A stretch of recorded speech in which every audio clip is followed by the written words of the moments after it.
What about with family? What tips would you provide as far as, just navigating the healthcare system with family, or even just the caregiving journey with family, if that is specifically in relation to the people you're providing care to and or your family members who are maybe on the sidelines watching, or maybe they're actually helping in the process? What have you found to be helpful? I think the biggest thing is communicate. I did that great in ways, but through my experience, I could have communicated in other ways also, because it's hard when you're in the middle of caregiving. You're trying to communicate and you want people to understand. And so as much as I would share everything, I'd share the important things that were going on, communicate as best possible. There is no blueprint other than try your best to communicate and keep everyone informed. Mm-hmm. And I would imagine too, setting expectations of boundaries or limits, especially if you are the one that is committed to being the caregiver to your family members. It's very difficult to do that 24/7 for a long period of time. And you do need breaks.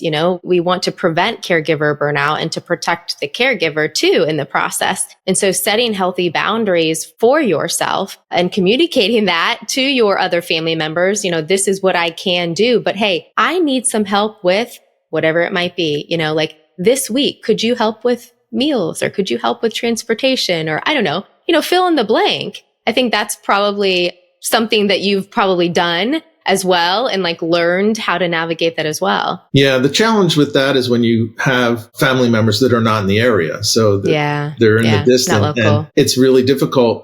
Certainly with the physical help, but also just with perhaps trying to identify local resources. If you're not familiar with the local landscape and where and what and how, it's hard for somebody at a distance to really step in and do it. So you end up doing it yourself. So there are some things that you can ask for help with, and that, I have at times. And again, you just do your best to identify those. Yeah. Great tips, Todd.